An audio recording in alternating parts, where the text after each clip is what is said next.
paint crew, and a water blasting crew. The link between graffiti and criminal gang activity make the work done by the crews downright risky. We get paid to fight graffiti, and that's what we do. And it's a little kind of dangerous job, but somebody got to do it. The graffiti removal crews need public support, so use their 24-hour hotline to report graffiti whenever you see it. Next, we'll introduce you to our code enforcement staff. Code enforcement operates 12 hours a day, and the staff work closely with property owners. Code enforcement essentially is a program that was instituted to maintain the aesthetics of the community, to make sure that property values are maintained through maintenance of properties. Avenue that is in your city. If you could please. Officers begin their day by checking their voicemail and reading emails. Then they hit the streets. Code enforcement officers follow up on compliance to previously issued citations, they investigate new complaints, they scan neighborhoods for violations, and they file a lot of paperwork. All of this with the goal to keep a minor issue from snowballing into a major one. If you have a property that has a small violation, say a broken window, say overgrown grass, say trash, if you let that go, it becomes another issue, a larger issue. Then all of a sudden you start having your gang issues, you start having your homeless issues, your transients. And that becomes, all of a sudden it becomes a crime issue. Some residents find the modifications they've made are outside of city code. And when that happens, our code enforcement officers give a thoughtful explanation and set up a plan of action. Just need to make sure you pull a permit for the roof. Very good. When we do deal with people, we deal with them with respect, and we treat them the way that they're supposed to be treated. Kraus wants residents to call City Hall before making any changes to their property. Anything that's above 120 square feet is going to need a permit for a structure. Code enforcement officers work patiently with the property owner, but when the negotiations break down, there is a legal recourse. We send what's called a compliance order, and that gives you 30 days to come into compliance, or we can actually have a hearing and cite you $1,000 a day for as long as that violation occurs. Code enforcement officers have seen a spike in illegal garage conversions and room additions and say residents should get proper permits to avoid citations. Sometimes not everybody is a good neighbor, and sometimes you need to kind of bring it to their attention. Graffiti removal and code enforcement are two important divisions of the Department of Licensing and Code Enforcement, but both work best with community cooperation. So when you see graffiti, report it on the hotline, and before you make any modifications on your property, contact code enforcement. That way, the City of Good Neighbors will stay safe and clean. Well, that does it for this edition of City Services. We'll see you next time.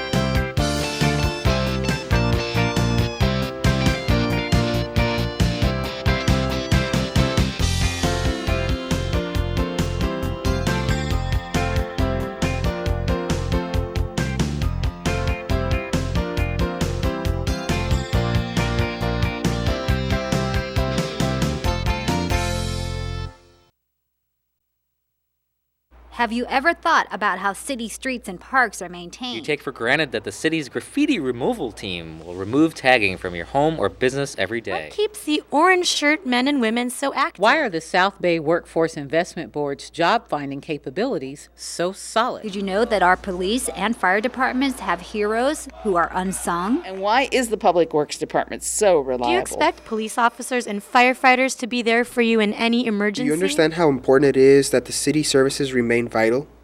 HCTV City Services program will answer all of these questions and focus attention on how your hard-earned tax dollars are spent. Hello and welcome to City Services. I'm Michelle Mizell Archer. City Services highlights various departments that keep our residents active, our facilities up to date, and our city looking good. Let's take a look at our Public Works Department.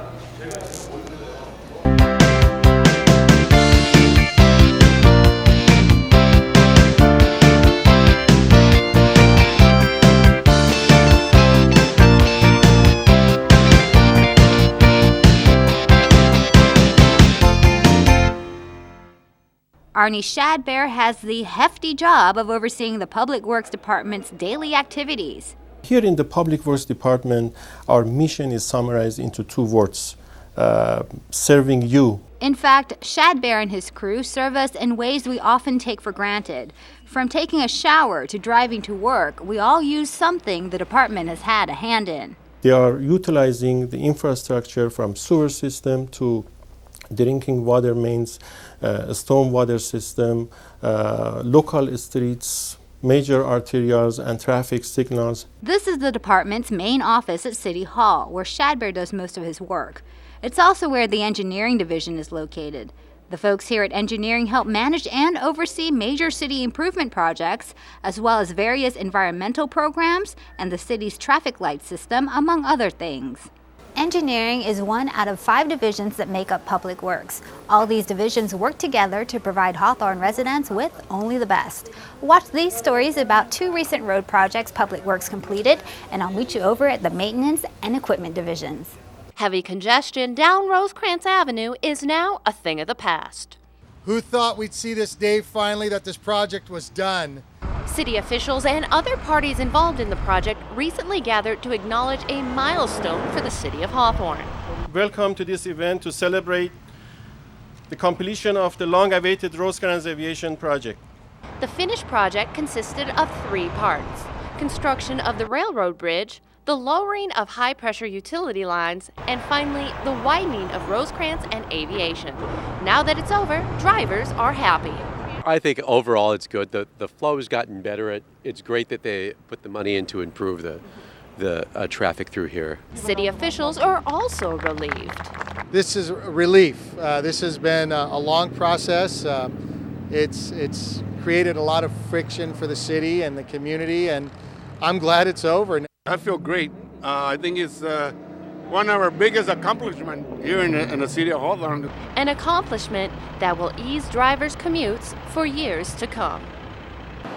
Thanks to Mayor Larry Guidi and city officials, Hawthorne Boulevard has seen major improvements in just 7 months. We put in angle parking on the west side of Hawthorne Boulevard between Broadway and 120th Street. Businesses say these additional parking spaces have helped their business. The customers say that because they have more parking, especially the people that are can't walk very well, they really appreciate the parking spot because it's near over here. One customer remembers what it was like before these spaces were created. Before that, we had to parallel park, double park, and wait till somebody ran into you before you could get in.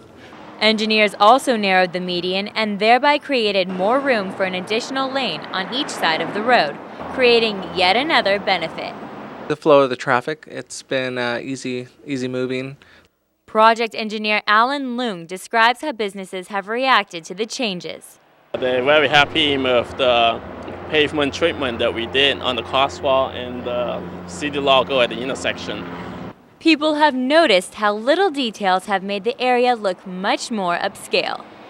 The fountains and not only the palm trees but the little flowers in between and just the repavement of Hawthorne Boulevard really, goes to show that our tax dollars are being put to work. Good things are happening. Hawthorne is moving on in the world.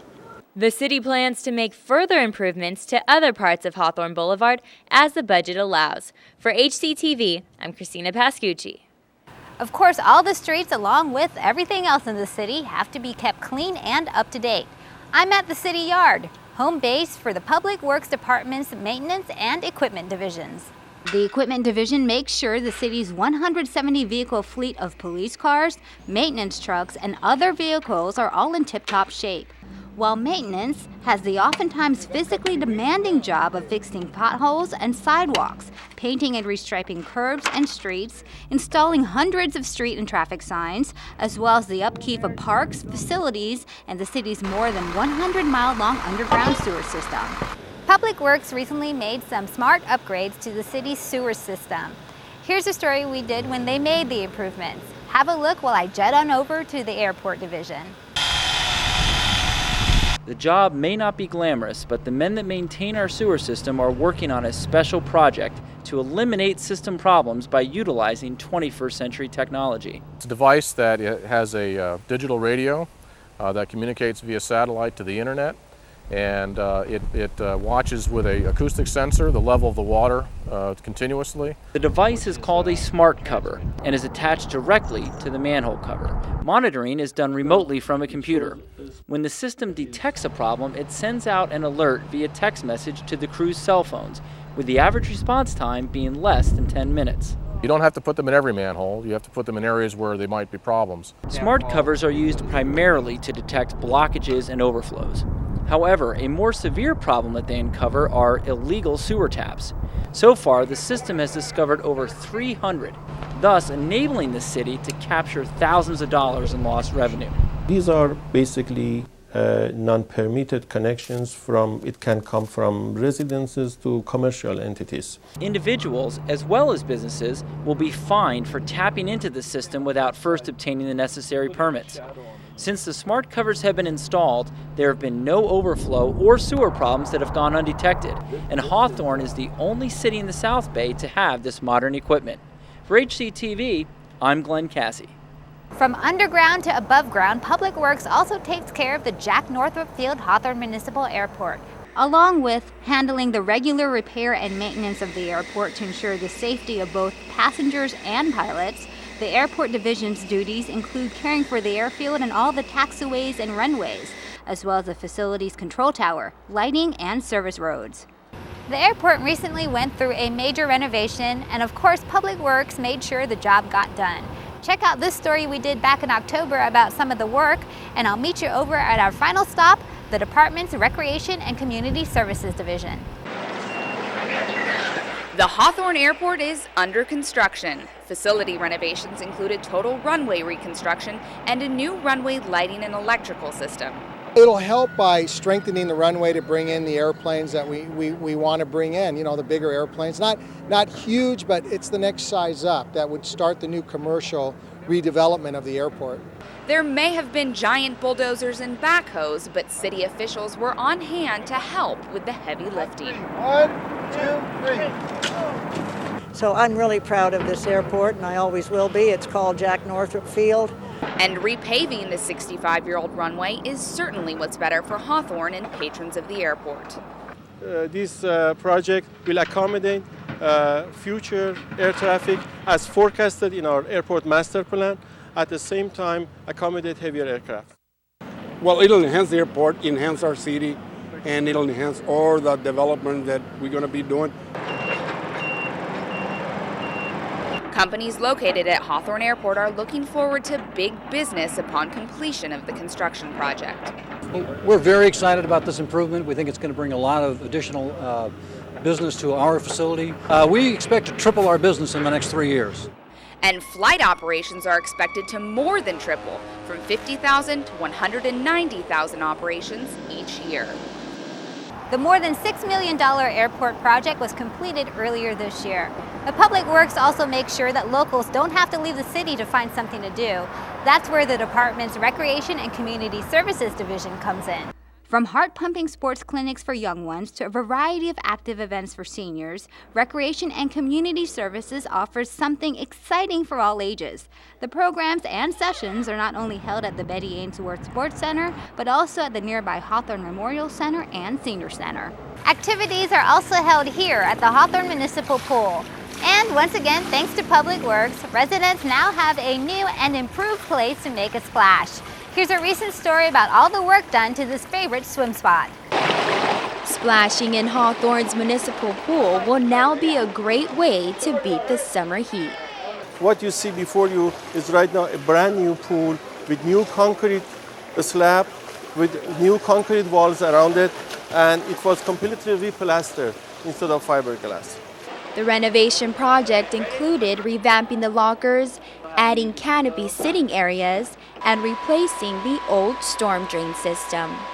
The entire piping of